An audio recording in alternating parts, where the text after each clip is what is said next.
Olá pessoal, aqui é a professora Deliane Gomes e agora nós vamos falar mais um pouco sobre a cadeia epidemiológica.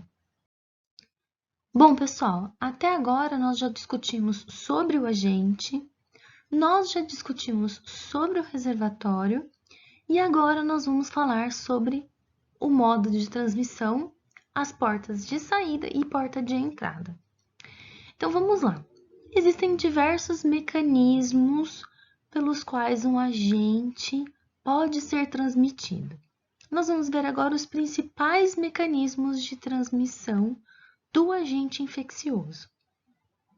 Bom, pessoal, a primeira forma de transmissão é a transmissão direta.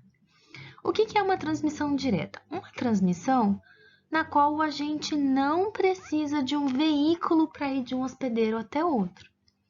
Essa transmissão também é conhecida como transmissão pessoa a pessoa. Por quê? Justamente porque o agente não precisa de um veículo, né, para ser transportado. Então, vejam, o que é considerado uma transmissão direta? A transmissão direta é quando a gente passa simplesmente por um indivíduo tocar no outro.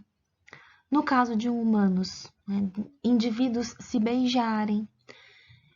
Em caso de rebanhos, é muito comum um contato focinho-focinho. Então, em algumas espécies mais, né, por exemplo, em equinos, a gente tem muito contato focinho-focinho. Em cães, eles também, pelo hábito de se cheirar, tal, então a gente tem muito contato focinho ou focinho com mucosas, é bastante comum. As relações sexuais, no caso humano, né, e a cópula, no caso dos animais, são aí mecanismos de transmissão direta de doenças. Ainda, quando o indivíduo fala, tosse, espirra, cospe, qualquer coisa desse gênero, e gotículas são eliminadas, gotículas de saliva, essas gotículas, quando entram em contato com mucosas do outro indivíduo, então, por exemplo, com mucosa oral, mucosa nasal, mucosa ocular, essas gotículas que veicularam o agente infeccioso transmitem diretamente esse agente para o outro indivíduo. Aqui eu quero fazer um asterisco, porque pode causar uma certa confusão. Quando o indivíduo espirrou e a gotícula veio em você, ele não precisa de um meio de transmissão do tipo o vento, tá? Eu não considero nesse momento o ar, o vento, como um veículo de transmissão. Por quê? Porque se ele espirrou, a gotícula, né, por pressão, veio diretamente até o hospedeiro suscetível.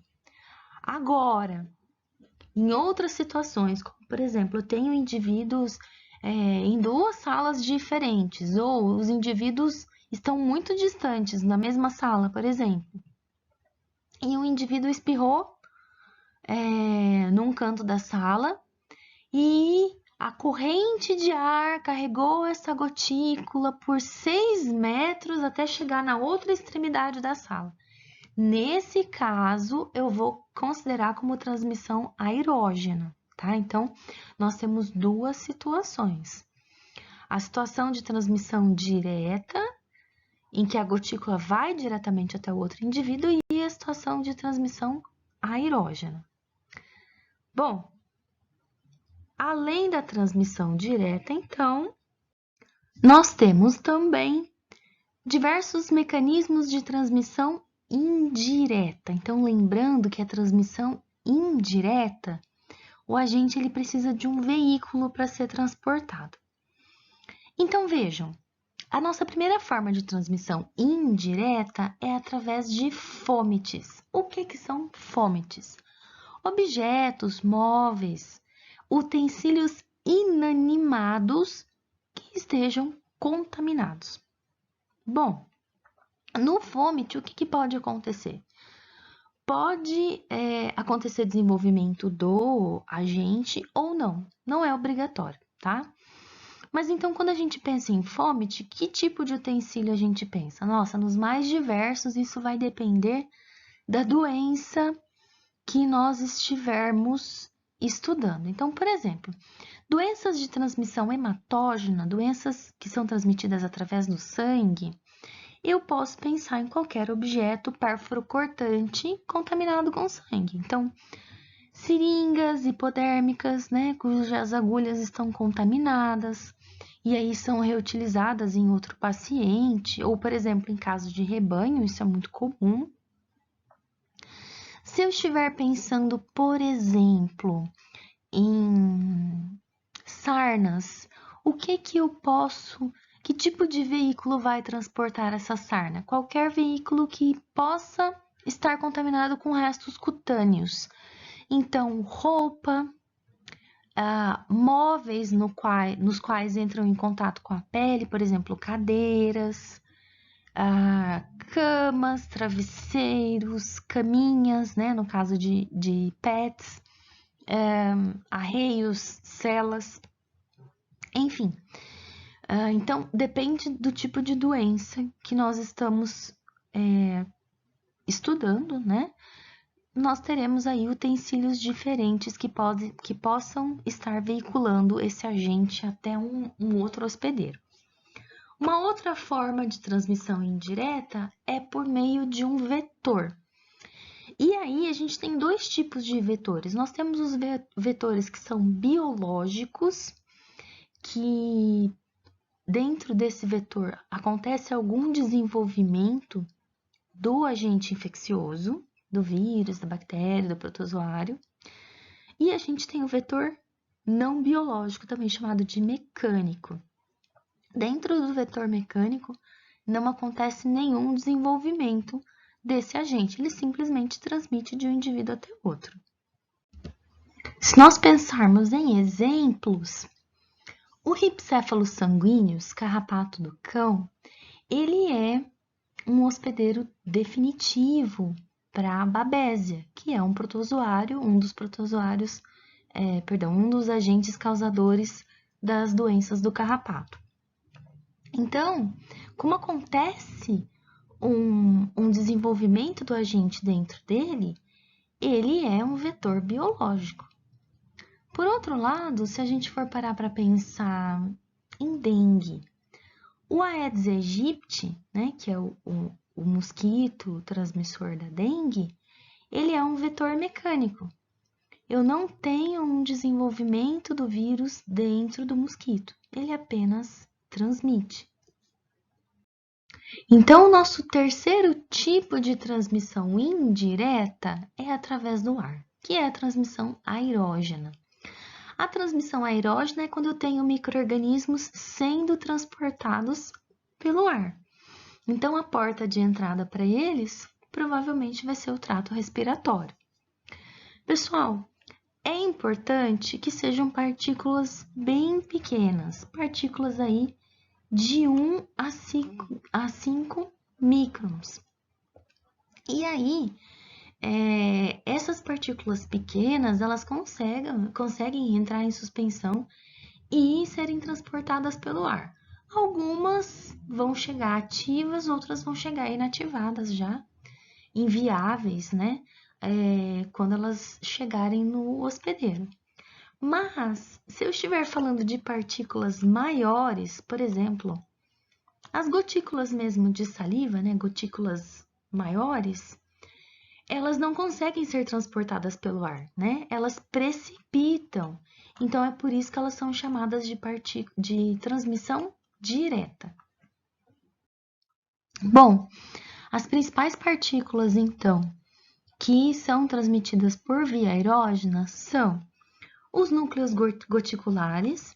E aí, esses núcleos goticulares, eles podem ser emitidos a partir do hospedeiro infectado, mas eles podem surgir, por exemplo, a partir de aparelhos borrifadores, né, que tem aí em laboratórios microbiológicos, em indústrias, em necrópsias, tá? Então, são gotículas muito pequenas que entram em suspensão, né, no ar e acabam sendo transportadas por um período um pouco mais prolongado. Então, a gente tem até alguns esporos, né? Que, por exemplo, se você estiver fazendo uma necrópsia, bactérias como bacilos anthracis podem esporular e acabar entrando em suspensão. E ainda a gente tem um outro tipo de partícula que é o pó. Então, pessoal, o que acontece com o pó? A gente tem alguns agentes que eles ficam depositados, por exemplo, em fezes secas de animais, como por exemplo o hantavírus, que sobrevive nas fezes de ratos em ambientes abandonados, né, que acabam sendo frequentados por ratos, ou criptococcus, que sobrevive em fezes de pombos. Qualquer um desses dois agentes, o que vai acontecer com eles? Essas fezes, por exemplo, elas ressecam, né, e acabam formando partículas que entram em suspensão, acabam formando pó. E junto com o pó vai o agente e a gente acaba inalando esse agente. Então, nós podemos até tomar algumas medidas aí na prevenção de doenças, sabendo que essas doenças são transmitidas através do pó. Essa imagem ela é bastante interessante para a gente porque ela acaba associando algumas vias de transmissão. Então, vejam, eu tenho aqui diversos agentes sendo transportados pelo ar, então, via de transmissão aerógena. E aí eles vão se depositar em objetos, em alimentos, que continua, pessoal, sendo uma forma de transmissão indireta. Então, se eu tenho um objeto que está contaminado, é uma transmissão por vômito, também é uma transmissão indireta. E o alimento contaminado, embora a gente não tenha mencionado um tópico sobre alimento, mas o alimento contaminado também é uma forma de transmissão indireta, alimento ou água. Então, a gente tira várias informações daqui. Bom, pessoal, e a porta de eliminação ou de saída de um agente? O que é a porta de eliminação? Então, estamos começando um novo elo da cadeia epidemiológica. Eu mencionei para vocês, em uma das nossas aulas passadas, que esses 3 elos precisam estar casados. Então, porta de eliminação, via de transmissão e porta de entrada. São elas que precisam estar casados. Então, vejam só. Se eu tenho uma porta de eliminação respiratória, o que é uma porta de eliminação respiratória? É a porta utilizada por agentes que causam doença respiratória, tuberculose, influenza, sarampo. Então, esses agentes vão ser eliminados por onde? Pelo trato respiratório. Então, por secreção nasal, por gotículas de saliva, né? Porque a gente tem aí uma comunicação do trato respiratório com a boca. Ele faz parte do trato respiratório também. Então, esses agentes que utilizam porta de eliminação, porta de saída, por vias respiratórias, ele precisa de um mecanismo de transmissão normalmente indireta. Então, ou ele tem transmissão aerógena, ou tem a transmissão direta através de contato com essas gotículas de saliva ou contato com a secreção. A porta de saída geniturinária, então ela é utilizada por agentes infecciosos que causam doença no trato urinário ou que causam doença no trato genital. Então, todas as doenças sexualmente transmissíveis vão utilizar essa porta de saída, e aí a gente vai ter contato direto, né, como mecanismo de transmissão, e as doenças de trato urinário também vão utilizar a porta de eliminação geniturinária, tá? E aí, nesse caso, por exemplo, a gente vai ter a leptospirose, né, que é eliminada aí através da urina, tem outros mecanismos de eliminação. E o hospedeiro suscetível vai adquirir essa doença quando entrar em contato com essa urina contaminada. A gente ainda tem a porta de saída digestiva, então todas as doenças do trato gastrointestinal, doenças infecciosas, infecto-contagiosas, causadoras aí de diarreia, né? Causadoras de outras alterações, mas envolvendo o trato gastrointestinal, elas usam então a via digestiva. Então, esses agentes eliminados por via digestiva, normalmente eles saem juntamente com as fezes ou, em alguns casos, com o vômito. Nós temos também agentes cuja porta de saída é a pele. Todas as doenças infecto-contagiosas de pele, tá? Então, sarnas, alterações aí que são transmitidas através de restos de pele. E aí, pessoal, tem uma pequena discussão aqui. Porque assim, vocês vão encontrar em alguns livros que as doenças eliminadas através do sangue, por exemplo, elas têm a via de eliminação, a via de saída através da pele. Então, doença de Chagas, hepatite, né? Doenças aí que podem ser transmitidas por picada de agulha. Mas existe uma discussão em relação a isso. Então, a gente vai considerar pele por enquanto, mas vocês vão ver que tem outros autores que consideram uma outra via, né? Consideram como via hematógena esses agentes que são transmitidos através de picada do sangue, picada de agulhas contaminadas por sangue.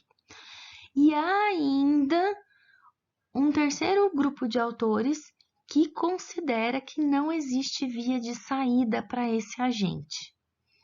Por quê? Porque se não tiver uma lesão, o agente não sai do corpo, né? Esse agente que só é transmitido através do sangue.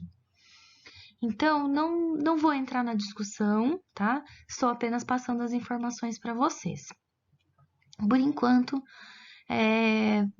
a gente vai considerar que é pele, mas tenham em mente que vocês podem encontrar informações divergentes em outros lugares. A gente tem ainda alguns agentes que eles são transmitidos de forma placentária, ou seja, se a gestante estiver infectada, ela transmite para o feto, né, durante o período gestacional. Então, a gente tem uma diversidade de doenças que podem ser transmitidas para o feto, por exemplo, a toxoplasmose, a doença de Chagas. Elas podem ser até algumas doenças causadas por eumintos, né? Então, por exemplo, no caso dos cães, a toxocaríase, a ancilostomíase, elas podem ser transmitidas da cadela para os filhotes, por exemplo. Então, é um outro mecanismo de saída do agente, uma outra porta de saída do agente para um novo hospedeiro. Pessoal, e para encerrar esse bloco de porta de saída, mecanismo de transmissão e porta de entrada, a gente vai ver agora a porta de entrada no novo hospedeiro. Por via de regra, né, normalmente a gente tem aí uma associação. Então, se o agente utilizou como porta de saída trato respiratório, ele entra no próximo hospedeiro pelo trato respiratório. Se ele utilizou trato digestório, então saiu, por exemplo, por fezes, ele entra no novo hospedeiro por mucosa oral, por exemplo, tá? Então, na maioria das vezes, a gente tem essa associação. Em algumas doenças, a porta de saída vai divergir da porta de entrada. Por exemplo, no caso de leptospirose, uma das portas de saída, a principal porta de saída é a urina. E a leptospirose pode penetrar ativamente na pele, na pele úmida ou na pele lesionada do novo hospedeiro. Então, é um caso aí que a gente tem em que ocorre divergência entre uma porta de saída e uma porta de entrada. Mas normalmente elas obedecem aí um padrão, né? O mesmo sistema que é utilizado para a saída costuma ser utilizado para a entrada. Pessoal, por agora era isso. Qualquer dúvida, fiquem à vontade para entrar em contato comigo. E até o nosso próximo elo da cadeia epidemiológica.